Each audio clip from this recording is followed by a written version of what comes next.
Now, something I've been using a lot in my music production is the wonderful sample-based instruments in Ableton Live, notably Simpler and Sampler. And I want to talk about how to set up and use sample-based instruments in your own production.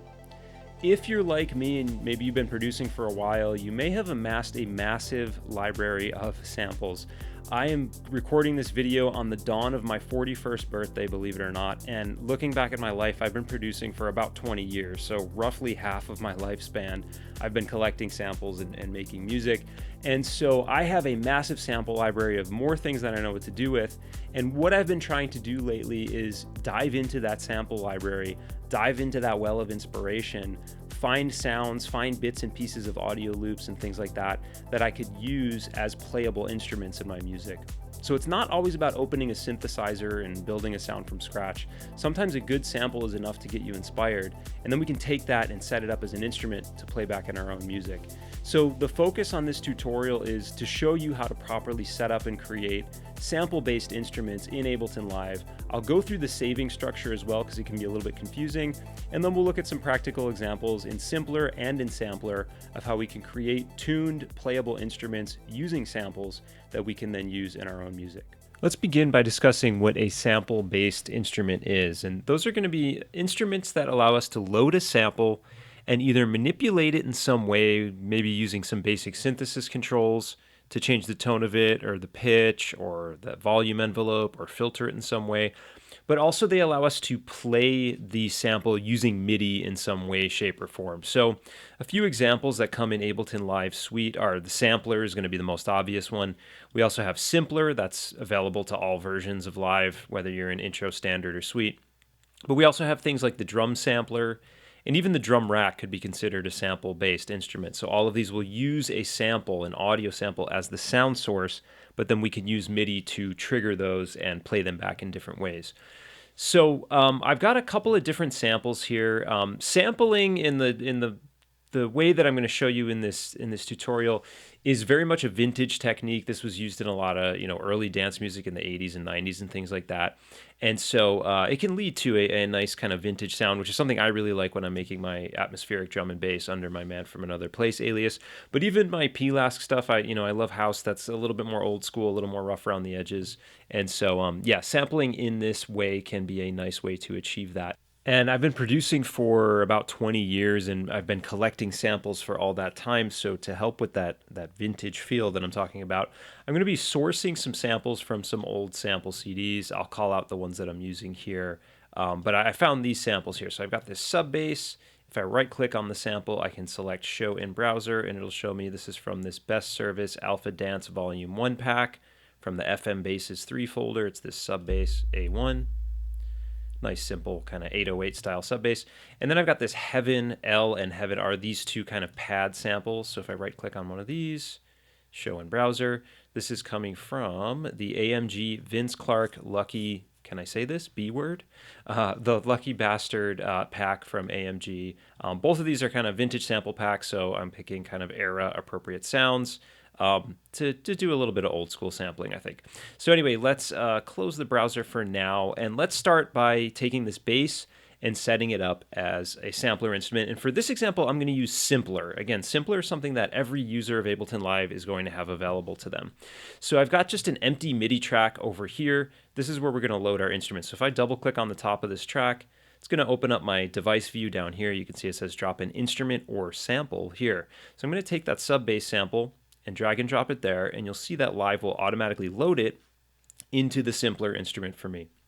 We could, of course, also go into the instruments category here in the library and grab the Simpler from right down here and load an empty one and then load the sample into it, but that just saves us a little bit of time. So we've got it loaded, and basically what this means is that I can play different notes on my keyboard and play through each pitch in a whatever key I want to play in, or play chromatically, play any note on the keyboard, and it will play back this sample and it will transpose it. But right now there are a couple problems with it. One, if I play a note and let go, kind of cuts off immediately. It kind of, gates the signal off. It just cuts it off immediately. And that has to do with my volume envelope settings down here. So if I want to hear the tail end of this 808, what I might do is turn my release time up down here. So let's just crank it all the way to the top. You can see this sample's pretty long, but it doesn't go longer than about 3.5 seconds. You can see this timeline along the bottom. Here's the 3-second mark. So let's just crank the release all the way up. That just means it'll play through to the end marker if I tap a note and release it. Let's try that out. Now I want to be careful though, because this is more of a sub-bass sound. I don't necessarily want notes to overlap each other. So I'm going to go down here to voices. I'm going to set the voice count to 1. That means if I play a note and it's still playing through the tail and I hit another note, it's going to cut the previous note off so I don't have sub-bass notes overlapping each other. Now the other thing that might be problematic here is that the notes I'm playing on my keyboard are not necessarily the notes that I'm hearing. And this is really important when you're trying to create a playable sample-based instrument like this. So you can see here the name of the sample. They were generous enough to give us the key, basically the pitch that this was recorded at. We can test that if we want to, and you may have a case where you're pulling samples from a sample pack and it doesn't have the key, in which case you'll need to do something like this. But I'm going to grab the tuner effect from my audio effects. Here it is. And the tuner is great for these types of sounds that are just a single pitch, just single pitch instruments like basses or like a lead synth or like a guitar pluck or something like that. If you play it through it, the tuner should usually tell you what note you're playing. So it's worth noting that when you load a sample into Simpler or Sampler, there is what is called a route key, and that is the note that we play on the keyboard that will trigger the sample back without transposing it. So most samplers, that's going to be C3. And so in Simpler, that is what it is. So basically what that means is when I play C3, let me play it on my keyboard right now, I'm going to hear the sample play back as it played when it was recorded. And if I play the sample back over here, sounds exactly the same. A little bit louder, but it sounds the same. So A1, C3, we have a little bit of a discrepancy here. So to change that, and you can even see when I play C3, I'm going to hit it again on my keyboard, you see that the tuner is reading an A. So we have a problem here because my notes, if I play a bass line with this, in fact, let's grab this MIDI clip here of a bass line and just put it on our new MIDI track here. Let's hit play. So I got this nice little bass line playing, but all those notes that I'm seeing here are not the notes that I'm hearing. So what I need to do is change the route key. Now in Simpler, unfortunately, there is not a route key setting like we will see in a couple of minutes here in Sampler, which is a slightly more advanced version of Simpler. So we don't have a route key setting, but what we can do is click on the Controls tab here, and we can kind of fudge with this transpose control to basically reset the tuning of the Simpler and basically tell it that when we play C3, we want to hear C3. So the trick with this is to think about what is the pitch that is playing when we play C3. Again, it's reading an A when I play a C3 note. And then we're going to use a little bit of musical math to take this up, the number of semitones or the number of half steps away from C to get to A. So A is about 3 semitones, not about, it's exactly 3 semitones or 3 half steps below C. So if we transpose up by 3 semitones, if I play C3 now, I should hear a C3. If I play A, I should hear A. If I play B, I should hear B, etc.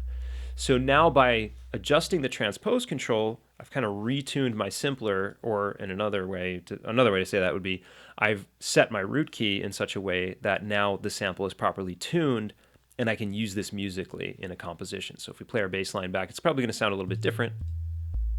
Just sounds like the pitches are slightly different because they are, but the pitches that I'm playing in my MIDI clip are now the pitches that I'm actually hearing.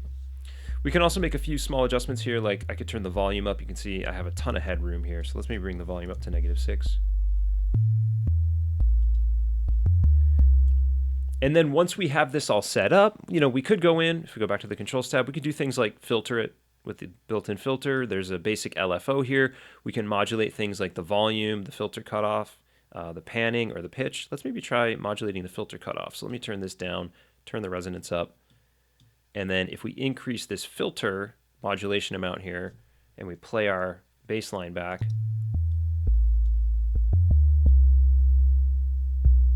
let's increase the rate of the LFO. Start to hear a little bit of that filter wobble going on. So there's some fun stuff we can do to manipulate the sample, but I think for this, I'll just keep the filter open. I might even just turn the filter off. I'll just keep a nice basic kind of punchy 808 sampled bass patch. And if I'm spending all this time setting up a sample-based instrument like this and I want to be able to play it and use it, I don't necessarily want to have to do this every time I start a new song, especially if I like this sample and I want to reuse it. So it's important to save these presets once you've created them. And this, I think, is where some of the confusion lies when people are using sample-based instruments, especially in Ableton Live. It can be a little bit confusing to save a preset of an instrument when there's a sample associated with that instrument. So let me just kind of walk you through the process quickly so you can start saving more of your own sample-based instruments and building up a collection of playable sampled instruments for your own music. So the first thing I want to do here is open my settings window, and I can do that by pressing Command, comma, or Control, comma. And in the settings, I want to go to this library tab over here on the left, and I want to check this collect files on export setting. I'm not sure what the default setting is. I think it's always. It's been so long since I've changed it, but I'm pretty sure it defaults to always. But I would recommend changing it to ask. And what this is basically going to do is when we export sets or clips or presets, Ableton Live will pop up a dialog that'll ask us if we want to copy the samples into either a target project, or in this case here, it'll actually copy the samples into Live's user library for us, which I think is a good default place to just be saving the samples that you're using for these sample-based instruments. But with the ask setting turned on, if you decide you don't want it to create copies of these samples, you'd rather have the samples stay in their default locations, you can tell it to do that as well. So I would recommend changing this to ask if you haven't already. And then we're going to go ahead, we're going to go down here to our instrument, and we're going to click this little save button down here. Now, when I click that, it's going to ask me, okay, because I, changed that preference to ask, it's going to ask me if I want to take the sample that I've used inside this and if I want to copy it into my user library, essentially. So I'm just going to be safe, I'm going to hit yes on everything here. Although for the most part, if you're pulling samples from external sample packs, you can just check yes on files from elsewhere and you can kind of leave everything else blank. But just to be safe, I'll say yes on everything and I'll hit copy. Okay, so let's see what this does. So in my user library, I have a subfolder in there called Instruments, and I have separate subfolders for every different instrument that comes with Live, whether you're using Suite or whether you're using Standard, Intro. You'll see subfolders for all those different instruments, and I see my subfolder for Simpler, and then I see that this Simpler instrument, this preset I'm about to save, it's automatically named it Subbass-A1 because that was the name of the sample, but I can rename that. Let's maybe call this Jungle Sub, something like that. So it saved that preset, and the preset is essentially just the state of Simpler, the settings, anything that I've changed here, and then the file path to the sample. So that's what this ADV file is going to contain. Now the sample, because I told it to copy, it's been copied into my user library, and that is the file path that this instance of Simpler is going to read every time I try to load this preset, this .adv file from now on. So let's just take a look at that. I'm still in my user library here, but I'm going to go to the samples folder in my user library, and we'll see under imported that sample that I just used for this Subbass patch. So it copied it out of the folder where I got it from originally. It didn't pull it out of that folder, I should make note of that. It copied it, right? So it made a copy of it and it copied it into my user library, and every time I load that preset that we were just looking at a second ago under the, where were we? Under the Simpler folder, every time I load that preset, Jungle Sub, it's gonna read the file from there. Now you may want that, you may not want that, depending on how big your hard drive is. If you're okay with creating copies of the samples and putting them into the user library, go for it. That's what I normally do when I create sampler or simpler instruments. But if you're like, I'm a little bit concerned about space, I don't really plan on sharing this project, or I don't really plan on sharing this preset or opening it on a different computer, then maybe you can just leave it in the folder where you got it from. And then when, if we were to save this again, when it asks you if you want to copy the sample, just hit don't copy. It'll still save the preset. Let's hit don't copy. It'll still save the preset. It's asking me if I want to overwrite the preset just because I have the same name. Maybe I'll just name it Jungle Sub B or something like that. It saved the preset, but now the file path to this sample is the original file path. It didn't copy it into my user library, and it's not looking for the sample inside my user library. So I hope that makes sense. So again, the process involves hitting the save button, giving your preset a name, and then knowing that if you click copy, it's going to copy the sample into your user library samples folder under imported. And then if you hit don't copy, it's just going to save the state of the simpler, that .adv file, and then it'll reference the sample from wherever it was originally located on your computer or on your hard drive. Okay, so let's go through this process one more time. I want to show you how to set up another instrument sample here. I've got one that's a little bit more complex than just a very simple bass that's easy to discern the pitch of. So I have these two pads, Heaven L, Heaven R, and what these are two samples, basically one stereo sample, but it was split into two separate files. So what I want to do is I want to create a sampler instrument where I have both of these and I've panned them out so I hit a nice wide stereo sample, or two samples, that I can then play as a new instrument, and then I'll kind of walk through saving one more time here. So let's let's create a new MIDI track here. So I'm going to press Shift Command T or Shift Control T. Let's call this Pad MIDI. I should also rename this Bass MIDI so I know what's what. And on the Pad MIDI track, I have a MIDI clip here that's just going to sustain an A note, so we're going to use that to trigger the pad in a minute here.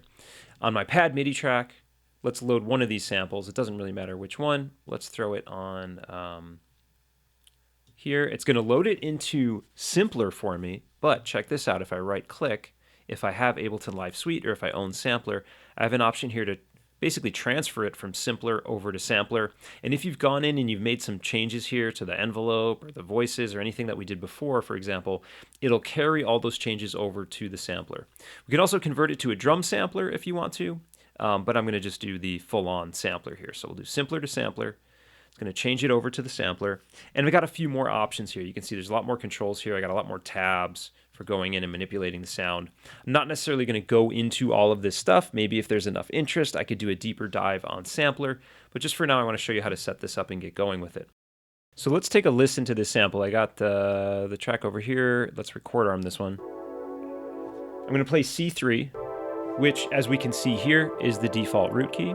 C3, and again, the root key is the note we play that will play the sample back untransposed, so that's what it sounded like originally. Now this sample is actually of a chord, so it's a little bit tougher. It's going to be a little bit tougher to suss out exactly what pitch we're hearing, because we're actually hearing a lot of different pitches. But what I want to do is try to figure out what the root of the chord is, and then I'll set the root key to that. So what we can do is, before we start messing around here with Sampler, let's jump back over to the original sample, just the clip that I dragged in originally. Let me solo this track and let me just play it. It should loop. Yeah, I have loop turned on here. And then I've loaded a Spectrum audio effect. So if you don't know where that is, that can be found under Audio Effects, Spectrum. I've loaded the default preset, but I want to make some changes to this to make it a little bit easier to read. First off, we can click this button. This will expand the spectrum analyzer so we can see the entire frequency spectrum. We can also use this block number. If I increase the value, it'll give me a bit of a finer resolution. And what we're looking for here, we see all these different spikes throughout the frequency spectrum. These are indicating the fundamentals, or basically the pitches that we're hearing in this chord sample, right? So I can stop playing. I have this max button turned on. If you see, if I turn that off, it removes that background snapshot that we saw of the frequency spectrum. So let's turn that back on. Let's play it one more time. I'll just stop it. We'll leave max on. And then we can kind of see here, if I point my mouse to these different peaks, this blue box down here will tell us the frequency I'm pointing at, but it also tells us the relative pitch. So if I point right here, that's an E3, it looks like. Then we have a G, then we have an A C, a D, an E, another E. So I'm willing to bet this is either the root key of this chord is an E or an A. It's probably like a minor 7 or a minor 9 chord or something like that. It kind of sounds like that. So let's try A, I think. There's probably some inversions going on there. Again, it can be a little bit tough to tell sometimes just visually, but listen to it. Another thing that sometimes helps if you're really having trouble trying to figure out what the root note of a chord is in a sampled chord like we have here. Something I'll sometimes do is bring in just a raw piano instrument, like for example, this Ableton Grand Piano, and just sort of play it along with the sample and see if I can kind of determine the root key. So maybe we'll do that now. So let me loop the sample over here. I'm just going to solo these two tracks. Let's loop the sample here, and I'm going to play an E note, and I'm going to play an A note.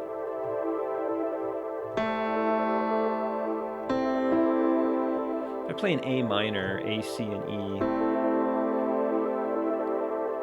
That sounds pretty close, so we're gonna go with that. So let's go back to let's stop all the clips here. Let's unsolo things. Let's go back to our pad MIDI track. I know things are getting a little bit messy here, so why don't I take these three, I'm gonna group them together because we won't really be needing to use those anymore. Although I will pull the Heaven R sample in a minute, so maybe I won't totally get rid of this, but we'll just fold it up. But let's go back to our pad MIDI track. Let's assign the track color to clips just to keep things neat and tidy. And then I'm gonna try setting the root key, instead of C3, we'll set the root key to A3.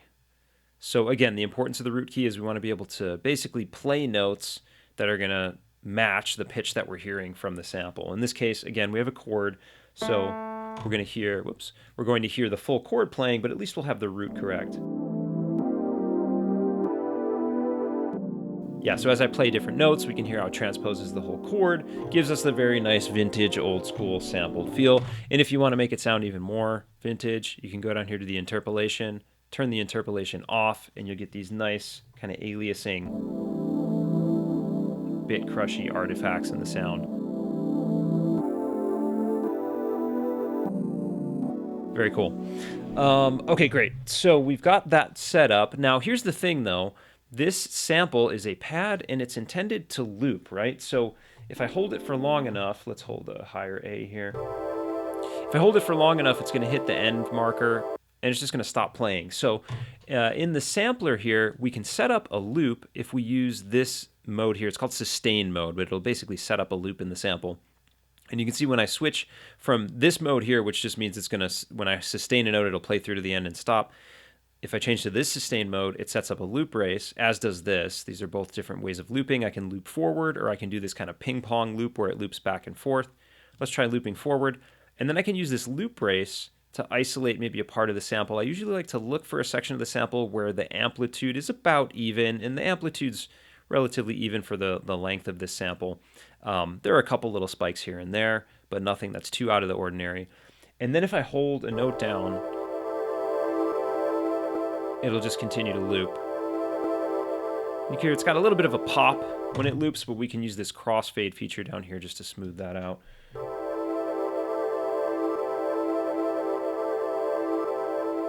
We could also try the ping pong looping, loop back and forth. Let's see how that sounds. Sounds a little smoother. Yeah, I like that. So now I can hold this note forever, and if you look at the MIDI clip here, that's kind of what I'm doing. I'm just holding an A3 note for 8 bars. Let's see how that sounds. And that will just loop continuously and never stop, unless I let go of the MIDI note, of course. Then it'll stop playback. Okay, so keep in mind though, we had 2 Heaven samples, right? A Heaven L and a Heaven R. And if we load both of them into Sampler, and that's one of the cool things about Sampler is we can load multiple samples in. I'm not going to get fully into multi-sampling in this video, but that, again, if there's enough interest, maybe I'll talk to the guys at Sonic Academy. Maybe we can get another video on the books about setting up multi-samples. But we can load multiple samples in and just simply layer them. So if I open the Zone tab here, I can load up to 128 samples in here if I want to, and assign a sample to every single individual note of the keyboard. Or you can see in this Key Zone tab that I'm looking at right now, this sample is loaded in.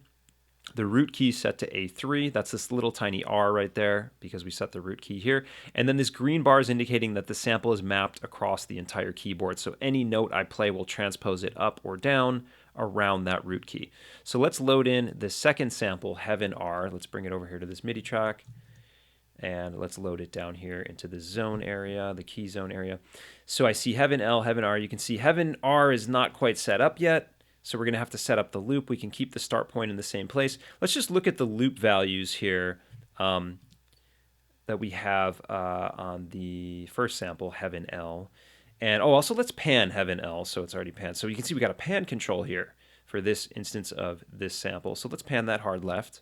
If we click on Heaven R, it's going to show us the other layer, the other sample that we've loaded in. Let's pan it hard right. So now we got these 2 layers, pan hard left and right, but I want them looping roughly the same way. So let's go to Heaven R. Let's see what the sample settings are. So the loop start is about 24,058 samples in. Loop ends about 124,992 samples. So I want to set a start and loop end point that's similar, but not exactly the same on my Heaven R sample here.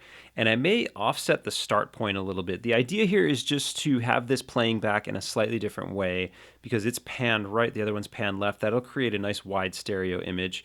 These two samples are slightly different, but not so different that it's going to sound stereo just right off the bat. So if we played the two together right now, well, it sounds wide now because this one is doesn't have the root key set correctly. So let's fix that first. So Heaven R, we're going to hold Option or Alt and then click here on A3. So now it's got the right root key. But if I play them together now, it sounds pretty mono. So let's go and set those loop settings here. So on the Heaven R, what were we at on Heaven L? 28,058 and then 124,000 roughly. So we'll just set our sustain mode like so. We'll do the loop start around the 20-something thousand mark. Again, I want similar values, but not exactly the same. That's fine. And then 124,000, something like that. Come on. There we go. You can type values in as well, but I just decided to click and drag. And then we want a little bit of crossfade as well on this one. That should be fine. And then I'm going to play it back. Let's just hear how the two sound together. Still sounds pretty mono, but what's going to happen here is once they start looping, now it sounds stereo because they're offset from each other. So we want to create that offset from the get-go. So on Heaven R, let's maybe move the start marker, the sample start ahead a little bit, maybe there. And then just right off the bat, they're offset from each other. That sounds stereo. Another thing that can help with this is if we detune one of the samples. So let's take Heaven R and just detune it up, maybe like 6 cents. Take Heaven L and maybe even detune it down a little bit too. About the same amount.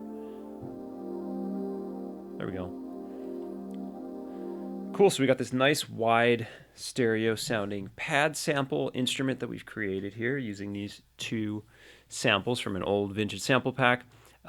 We can maybe change the envelope a bit here, make it more pad-like by increasing the attack a little bit, giving it a bit more release. I've adjusted the curve, the slope of the release time to make it more linear. You can click this little diamond to do that. And then if I just tap notes, yeah, we get this nice old school sounding pad. All right, cool. So let's give it a name and we'll just walk through saving it quickly. Let's let things play while we're doing that. Let's check it with our bass line. And we got to add a little drum break to it as well, right? So let's rename it. I'll just call it PD for pad. Heaven. Makes sense. That's what the sample's called, right? Turn it down a little bit in the mix here. So let's just save this quickly. I'm going to hit the save button. I'll just check yes on everything. I want to copy those samples. We'll hit copy. Keep the name that I gave it. It's going to save the ADV file, which saves the state of sampler. It's like I saved something called PD Heaven before. That's okay. We'll overwrite it. And then we will go and just check our samples folder in our browser here. I got a lot of samples. So under my user library, samples imported, I see those Heaven samples there. Looks like I got 2 copies of them. I must have used them before. They're good samples.